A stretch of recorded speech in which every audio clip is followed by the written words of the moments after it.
वंदे मातरम। जय हिंद दोस्तों। आज है 15 अगस्त, भारत की आज़ादी का दिन, और मेरी तरफ से आप सभी को भारत की आज़ादी के इस पर्व की ढेर सारी शुभकामनाएं।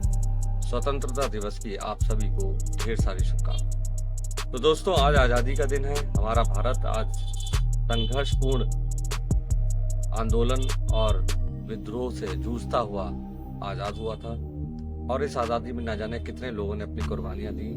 सेना ने, क्रांतिकारियों ने, भारतीय लोगों ने, और ना जाने कितने लीडर्स ने अपना बलिदान दिया। तो दोस्तों, कहने के लिए तो ये एक स्वतंत्रता दिवस है, लेकिन इसमें बलिदान का बड़ा रोल है। और बलिदान की बात आती है तो हमारी सेना, हमारे जवान उसके लिए पीछे कभी नहीं रहते। तो दोस्तों, आज की जो वेब सीरीज की बात करूंगा मैं, आज मैंने जो लिस्ट बनाई है 5 वेब सीरीज की, और ये वेब सीरीज जो है वो पैट्रियोटिक वेब सीरीज है। देशभक्ति से ओत-प्रोत भरी हुई ये वेब सीरीज, क्योंकि आज एक स्वतंत्रता दिवस है आज का दिन। तो आज के दिन देशभक्ति जागनी चाहिए, और इस देशभक्ति को लेकर के ये 5 वेब सीरीज आपके लिए आ गई हैं, और मैं इनको आप लोगों के लिए लेके आया हूँ। क्योंकि बहुत सारी फिल्में आप लोगों ने देख ली, बहुत सारी वेब सीरीज देख ली, लेकिन अब कुछ देशभक्ति की भी बात कर ली जाए। तो दोस्तों, आज की जो 5 वेब सीरीज हैं वो पैट्रियोटिक हैं, देशभक्ति से जुड़ी हुई हैं। इनके बारे में आप लोगों को बताऊंगा, और मुझे लगता है कि ये सारी 5 वेब सीरीज आप लोगों को देखनी चाहिए, जिसमें आप लोगों को अलग अलग एंगल्स हमारे भारत की सेनाओं के और हमारे प्रशासन के काम करने के तरीकों को पता चलेगा। चलिए दोस्तों, आपको बताते हैं आज की 5 वेब सीरीज जो कि देशभक्ति से जुड़ी हुई है। इसमें 5वें नंबर पे जो आती है वेब सीरीज, इसका नाम है कोड एम। ये 2020 में आई थी, 7.4 की IMDb रेटिंग है। इसकी कहानी की बात करें तो सेना की एक वकील हैं जिनका नाम है मोनिका मेहरा। उनको बुलाया जाता है एक इनकाउंटर केस की जांच करने के लिए, जिसमें एक जवान और 2 आतंकवादियों को मर जाते हैं। वो 2 आतंकवादी और एक जवान सेना का मारा जाता है। लेकिन मोनिका मेहरा जैसे जैसे उस केस की तहकीकात करती है, तो उस तहकीकात में बहुत सारे राज जो हैं धीरे धीरे खुलते चले जाते हैं, और बहुत कुछ उन्हें पता चलता है बाद में।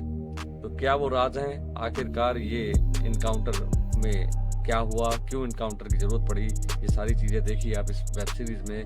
ZEE5 पे और जियो सिनेमा पे, आप दोनों में से किसी भी जगह पे इसे देख सकते हैं। बहुत ही बेहतरीन वेब सीरीज है, आप लोगों को बहुत जरूर पसंद आएगी। आइए बढ़ते हैं अपने चौथे नंबर की जो वेब सीरीज है, उसका नाम है कमांडो। 2023 में आई थी, इसकी IMDb रेटिंग 5.2 है। और इस वेब सीरीज की बात करें तो कहानी है पाकिस्तान की। पाकिस्तान अपनी लैब में एक सीक्रेटली बायो वेपन बना रहा है, जो एक एटॉमिक बम से भी ज्यादा खतरनाक है। उस बायो वेपन का इस्तेमाल वो भारत पे करना चाहता है। अगर वो बायो वेपन भारत में इस्तेमाल कर दिया गया तो 24 घंटे के अंदर ही लाखों लोग मारे जाएंगे। तो इस बायो वेपन को एक हमारा भारत का एजेंट वहां पर सीक्रेटली उसके ऊपर काम कर रहा है, और वो वहां की जो सूचना जानकारियां हैं वो भारत में दे रहा है। लेकिन अचानक उस एजेंट को पकड़ लेती है वहां की सरकार, और उसको मारने जा रही होती है। लेकिन हमारी भारत सरकार जो है, सेना मिल करके एक सीक्रेट मिशन तैयार करते हैं, और एक कमांडो को और उसके कुछ साथियों को पाकिस्तान उस एजेंट को लाने के लिए भेजते हैं। तो क्या वो एजेंट वहां जाकर के उस एजेंट को ला पाएंगे? क्या पाकिस्तान के मंसूबों को नाकाम कर पाएंगे?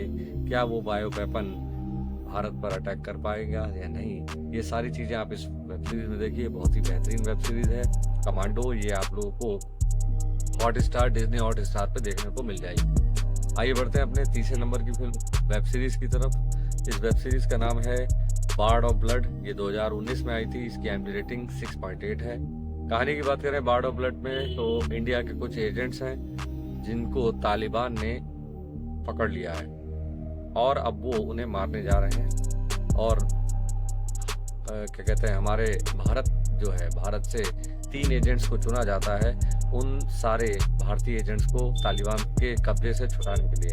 उन्हीं में से एक एजेंट है कबीर आनंद, जो कि पहले एक रॉ एजेंट थे और अब वो एक प्रोफेसर हैं। उनको बुलाया जाता है इस मिशन के लिए। तो ये तीनों एजेंट वहाँ जाते हैं और किस तरह से रेस्क्यू करते हैं उन एजेंट्स को जिनको तालिबान ने पकड़ रखा है। तो ये सारी चीज़ें आप इसको देखिए, बहुत ही बेहतरीन वेब सीरीज़ है। कहाँ देखेंगे? नेटफ्लिक्स पे आप लोगों को ये वेब सीरीज देखने को मिलेगी। आइए बढ़ते हैं अपने दूसरे नंबर की तरफ, और इसका नाम है मुंबई डायरी 26/11। 2021 में आई थी। इसकी IMDb रेटिंग 8.5 है। अगर हम बात करें इसकी कहानी की, तो मुंबई के अटैक के बाद बहुत सारी चीज़ें बदल जाती हैं, और मुंबई का एक हॉस्पिटल और वहाँ के डॉक्टर और स्टाफ लोगों के लिए तब भगवान बन जाते हैं जब वहाँ पर एक के बाद एक लाशें और घायल लोगों को लाया जाता है। मुंबई पे 2011 में 26 तारीख को अटैक हुआ था, उसी पे बेस ये फिल्म है। यहाँ पर हम देखेंगे कि किस तरह से हमारे डॉक्टर्स ने, नर्सेस ने और वहाँ के स्टाफ ने भी एक देशभक्ति का काम किया है। हमने बहुत सारी देशभक्ति की वेब सीरीज और मूवीज देखी हैं, लेकिन ये वेब सीरीज आप लोगों को देखने के बाद पता चलेगा कि केवल सेना के जवान ही नहीं, बल्कि हमारे भारत के डॉक्टर्स जो हैं वो भी किसी सैनिक से कम नहीं है। तो इस वेब सीरीज को देखिए, बहुत ही बेहतरीन वेब सीरीज है और आप लोगों को बहुत पसंद आएगी। कहाँ देखेंगे? प्राइम वीडियो पे ये वेब सीरीज अवेलेबल है, मुंबई डायरी 26/11। आइए बढ़ते हैं अपने पहले नंबर की वेब सीरीज की तरफ। इस वेब सीरीज का नाम है रणनीति, बालाकोट एंड बियॉन्ड। ये वेब सीरीज 2024 में आई है और इसकी IMDb रेटिंग 8.2 है। तो कहानी की बात करें, पुलवामा अटैक के बाद जो है कश्यप और उनकी टीम जो है पाकिस्तान के कुछ मंसूबों को करारा जवाब देना चाहती है, और इस फाइबरेट युद्ध के बाद उनके कुछ पायलट जो हैं वो पकड़ लिए गए हैं, और उनको किस तरह से वहाँ से लाया जाएगा, ये सारी चीज़ें इस वेब सीरीज़ में दिखाई गई है। काफ़ी अच्छी वेब सीरीज़ है, और ये वेब सीरीज़ आप लोगों को जियो सिनेमा पे देखने को मिल जाएगी। बहुत ही बेहतरीन वेब सीरीज़ है। ये थी 5 वेब सीरीज़ जो मैंने आप लोगों को बताई, और ये वेब सीरीज़ जो है सभी OTT प्लेटफॉर्म्स पे अवेलेबल है। और इन वेब सीरीज़ को देखिए और अपने अंदर पैट्रियोटिज्म जगाइए। देशभक्ति की ये सारी वेब सीरीज़ है, और उसमें कूट कूट के देशभक्ति का आप लोगों को तड़का मिलेगा। बहुत ही बेहतरीन वेब सीरीज़ है। मैं बहुत ही सोच समझ के इन वेब सीरीज़ को आप सबके सामने लेके आया हूँ। हर वेब सीरीज़ एक दूसरे से अलग है, कुछ में सिमिलरिटीज़ नहीं है आप लोगों को मिलेंगी। तो इन वेब सीरीज़ को देखिए और फिर मुझे बताइएगा कि इन 5 में से आप लोगों को कौन सी अच्छी लगी, कमेंट में ज़रूर बताइएगा। और साथ ही साथ अगर चैनल पर नए हैं तो ज़रूर सब्सक्राइब कर लीजिए, लाइक करिए और शेयर करिए वीडियो को, और अपने दोस्तों के साथ ज़रूर बांटिए। कल फिर से मिलते हैं, कुछ नई चीज़ लाएंगे, कुछ नई चीज़ बताएंगे आप लोगों को। तब तक के लिए अपना ख्याल रखिए, और भारत माता की जय, वंदे मातरम, जय हिंद।